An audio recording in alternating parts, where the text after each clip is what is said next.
Hi guys, இந்த வீடியோவில் நம்ம எக்ஸல்னால் என்னன்ட்டு ஃபஸ்ட்டு பார்க்க போகிறோம். எக்ஸல்னால் ஃபஸ்ட்டு என்ன நமக்கு மைண்டுக்கு வருது? எக்ஸல்னால் நான் ஒரு நோட் பேட் வந்து ஓப்பன் பண்ணிக்கிறேன். எக்ஸல்னால் என் மைண்டுக்கு என்ன வருது அப்படின்னா, கேல்குலேஷன். ஃபஸ்ட்டு ஸ்டெப்பே நமக்கு வந்து மைண்டுக்கு வருது கேல்குலேஷன் தான். கேல்குலேஷன்னா இப்போ ஒரு ஆட் பண்ணுறது, சப்ட்ராக்ட் பண்ணுறது. ஃபார் எக்ஸாம்பிள் சம் யூஸ் பண்ணலாம், ஆவரேஜ்.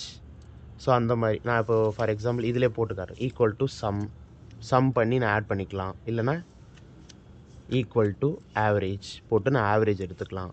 அந்த மாதிரி ஆட் பண்ணுறது, சப்ட்ராக்ட் பண்ணுறது எல்லாமே தான் எனக்கு ஃபஸ்ட்டு ஞாபகம் வரதே கேல்குலேஷன் தான். யாராக இருந்தாலும் அதுதான் ஞாபகம் வரும் எக்ஸல்னு எடுத்தாலே. இது நம்மளை எக்ஸலில் யூஸ் பண்ணிக்கலாம் கேல்குலேஷன். அடுத்தது குரூப்பிங் டேட்டா. இது ரொம்ப முக்கியமான கான்செப்ட்டு. குரூப்பிங் டேட்டா அப்படின்னா, இப்போது என்கிட்ட ஒரு சின்னதாக ஒரு டேட்டா இருக்குதுன்னு பாருங்களேன். ஸ்டேட் வைஸ் இன்கம் ரிப்போர்ட் இருக்குது. இது வந்து சேல் ஆன ரிப்போர்ட்டுன்னு வச்சுக்கோங்க. இதில் பார்த்தீங்கன்னா சென்னையிலே வந்து மல்டிபிள் டைம்ஸ் வந்து சேல் ஆகிருக்கு. இதில் பாருங்கள், சென்னையில் இங்கே ஒரு டைம் சேல் ஆகிருக்கு 1500, இங்கே ஒரு டைம் சேல் ஆகிருக்கு, இங்கே ஒரு டைம் சேல் ஆகிருக்கு. ஸோ இப்போ இந்த சென்னையில் மொத்தமாக எவ்வளோ வந்திருக்குன்றத ஓவராலாக நான் குரூப் பண்ணி இங்கே போடுறேன். இப்போ நான் ஒரு கேல்சி ஓப்பன் பண்ணிக்கிறேன். விண்டோஸ் ஆரில் போய்ட்டு கேல்சி ஓப்பன் பண்ணிவிட்டு இதில் நான் கேல்குலேட் பண்ணுறேன். ஃபார் எக்ஸாம்பிள் இப்போ இதை நான் ஹைலைட் பண்ணி காட்டுறேன் உங்களுக்கு. இப்போ சென்னையில் பார்த்தீங்கன்னா 1500, செகண்ட் டைம் பார்த்தீங்கன்னா 4000, தேர்ட் டைம் 2500.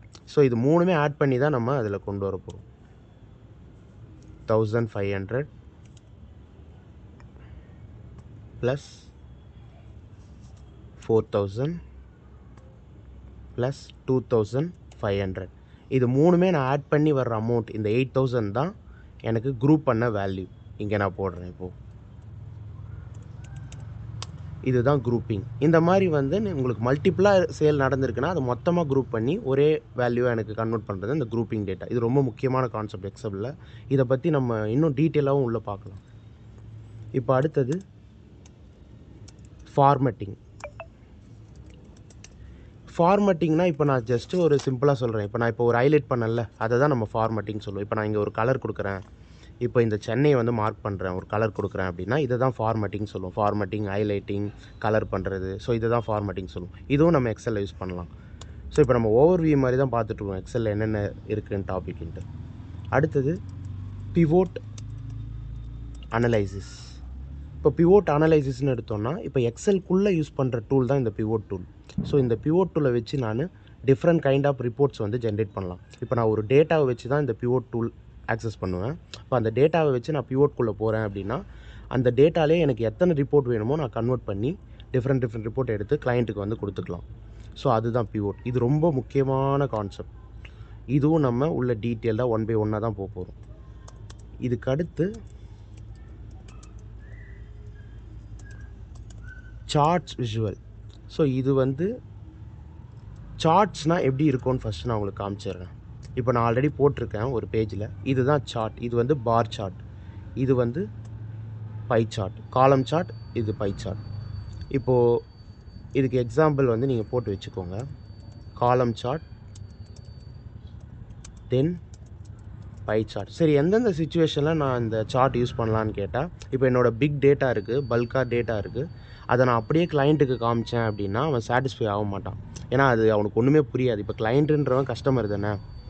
இப்போ அவனுக்கு வந்து நான் ஒரு விஷுவலாக இந்த மாதிரி கிராஃபிக்கல் ப்ரெசன்டேஷனாக இருந்தது அப்படின்னா அவன் கொஞ்சமாவது அண்டர்ஸ்டாண்ட் பண்ணிக்குவான். ஓகே, இப்போ இது ஒரு கொரோனா டெத் ரிப்போர்ட்டுன்னு எடுத்தால் இந்தியாவில் எவ்வளோ வந்திருக்கு, அதில் இந்தியான்னு எடுத்தோன்னா அதில் டோட்டல் கேஸ் எவ்வளோ இருக்குது, டெத் கேஸ் எவ்வளோ இருக்குது, இதிலே காட்டுது பாருங்கள் உங்களுக்கு. டோட்டல் டெத் கேஸ் எவ்வளோ இருக்குது, டோட்டல் கேஸ் எவ்வளோ இருக்குன்ற மாதிரி தனித்தனியாக எனக்கு இதை பார்க்கும்போது அவனுக்கு ஓரளவுக்கு அண்டர்ஸ்டாண்ட் ஆகும்.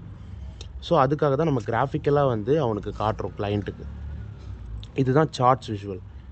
அடுத்தது பார்த்தா அடுத்து போகிற டாபிக் கொஞ்சம் அட்வான்ஸ் தான். இப்போ மேக்ரோ எப்படி ரெக்கார்ட் பண்ணுறது. ஸோ மேக்ரோ எப்படி ரெக்கார்ட் பண்ணுறதும் நம்ம எக்ஸலில் பார்ப்போம்.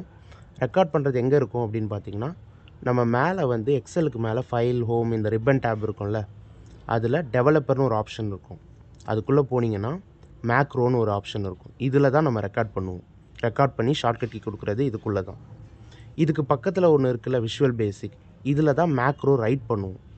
ஸோ நம்ம 2 கான்செப்ட் இருக்குது, அட்வான்ஸ் கான்செப்ட் இது. மேக்ரோ ரெக்கார்ட் பண்ணுறது, மேக்ரோ ரைட் பண்ணுறது.